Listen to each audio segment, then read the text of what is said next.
I had not seen this woman since her marriage, and I loathed her more than I loathed any creature in this ill-organized world.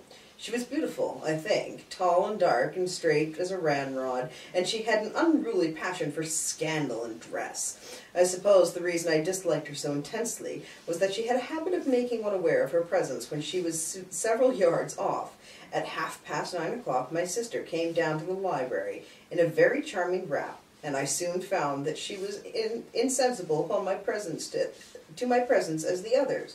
I trembled with rage to see her kneel down by the coffin, my coffin, but when she bent over to kiss the pillow, I threw away control. A knife which had been used to cut string was laying upon the table. I seized it and drove it into her neck. She fled from the room screaming. "Come, come," she cried, her voice quivering in anguish. "The corpse is bleeding from the nose."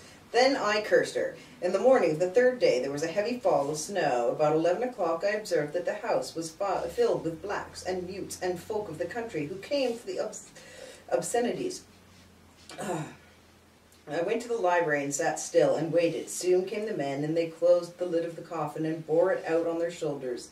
And yet I sat, feeling rather sadly that something of mine had been taken away.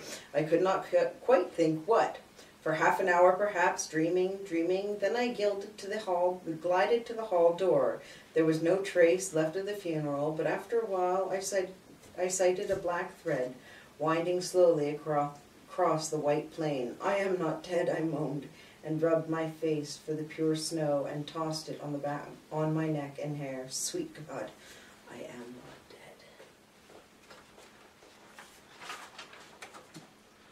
Our third author of the evening can easily be called the greatest master the macabre has ever known. For your enjoyment, we give two selections from the great Edgar Allan Poe. Would you like me to read both? Yes. I shall. The Conqueror Worm. Lo, 'tis a gala night within the lonesome latter years. An angel throng, bewinged, bedlight in veils, and drowned in tears, sit in a theatre, to see a play of hopes and fears, while the orchestra breathes fitfully the music of the spheres. Mimes, in the form of God on high, mutter and mumble low, and hither and thither fly, mere puppets they, who come and go at bidding of vast formless things that shift the scenery to and fro, flapping from out their condor wings, invisible woe. That motley drama, oh, be sure it shall not be forgot, with its phantom chased for evermore by a crowd that sees it not, through a circle that ever returneth into the self-same spot, and much of madness, and more of sin, and horror the soul of the plot. But see, amid the mimic rout a crawling shape intrude, a blood-red thing that wreathes from out the scenic solitude.